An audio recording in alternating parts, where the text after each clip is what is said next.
A little update on that lemon of a Chinese quad. I bought the Tao Tao 150G. I had problems with exhaust and a lot of other items. Come on down, I'm going to show you here on what I did on the adjusters.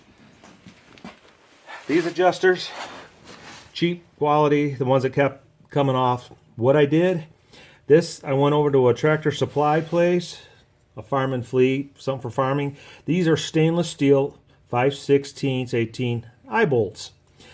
What I did, I put two washers, this is in 16 millimeter thread this is, and I sandwiched it in, brought it down, double lock nut. Ever since I've done this, I have not had a problem with having to keep readjusting the chain or nothing, compared to the ones that just keep on stretching and stripping on the threads. These are stainless steel. You can get them at a Menards also. I believe I paid $2 a piece for them. Yeah, I did that. And then what I did up here, if you see this monstrosity, I had a lot of problems with the exhaust system. There was a catalytic converter here. And this little heat riser tube goes up to control the choke. Well, what happened, this tube, they had a piece of rubber just hooked onto it. It always burnt off like I had explained. And then I tried heavy duty emissions hoses, everything kept burning off. I tried a few series of other stuff. So what I ended up finally doing is, as you can see right here, this is a 3/8 brake line with the fitting. And I had to make a new pipe here. This is a piece of 1-inch black pipe. Heated it with a torch. I had to make a whole new pipe because it broke off up here. It broke the studs out of the motor. I eliminated that little catalytic converter. I tapped that out with a 5/8 16 18 5/8 18 tap. I threaded it through, and I was able to screw that right in. She's tight. I leave this loose though, so I got a little room for things to move. And as you can see, instead of having a converter, I bought this piece of flex pipe on eBay, and I made up some little fittings and flanges.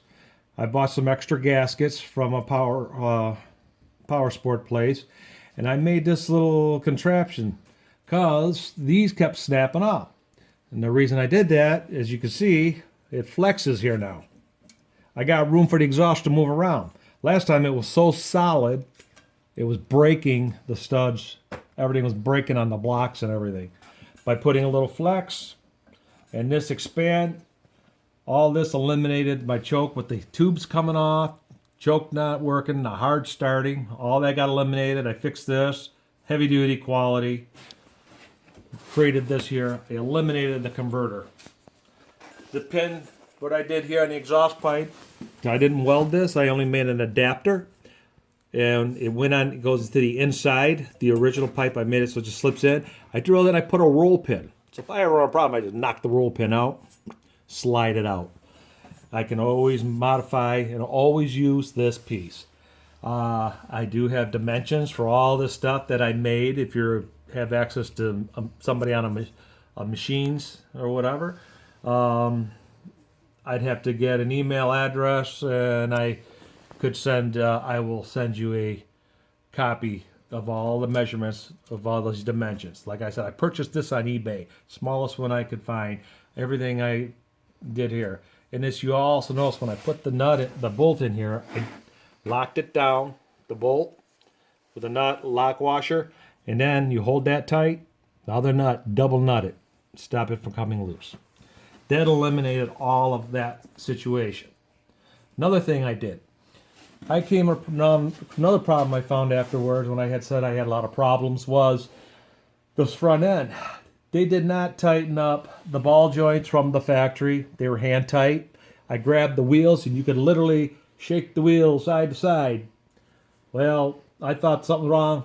I ended up tightening them all up, all the screws, and I very carefully, quarter 28, very carefully I drilled it, and I was able to put Zerk fittings on all my ball joints, and I greased the whole front end on this thing. I made it so I could grease it now. Eliminated that. Another thing I got here is I made a shield.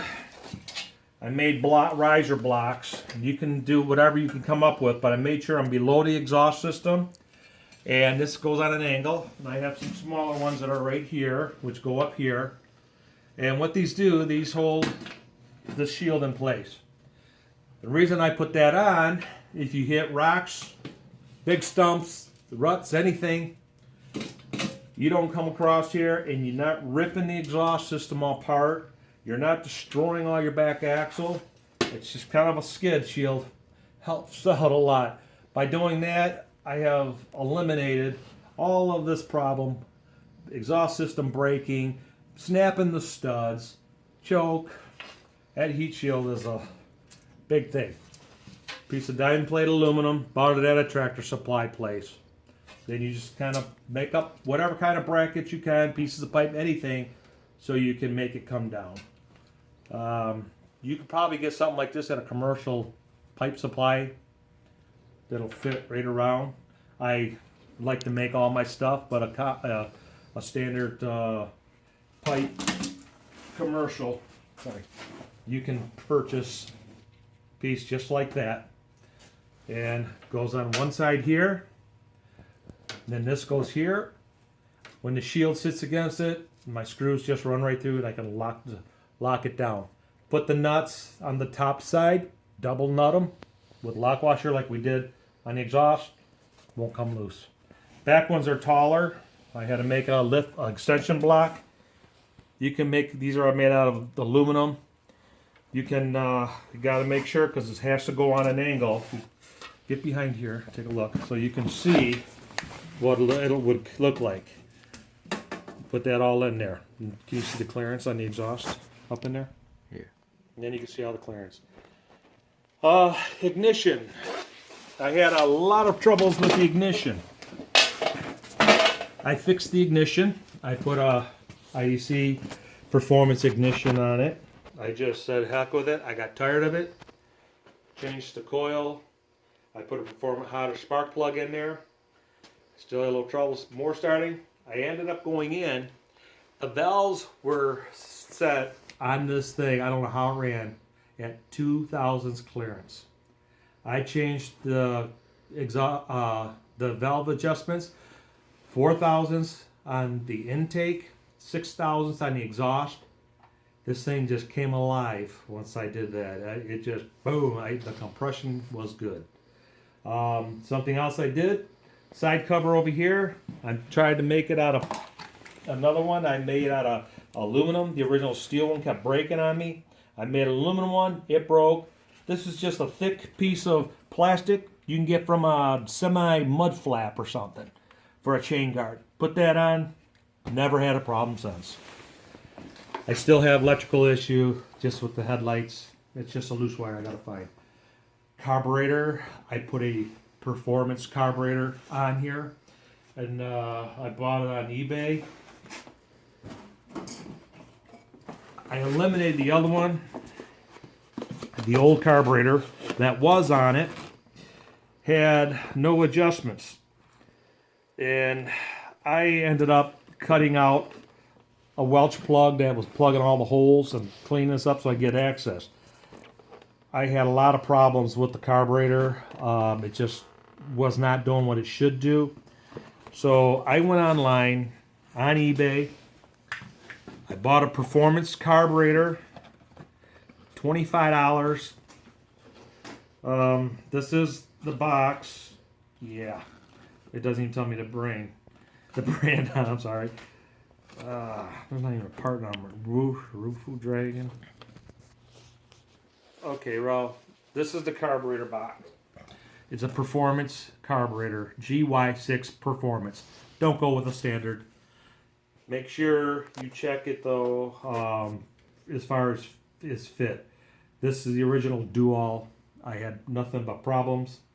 The new one I put on there just works like a charm.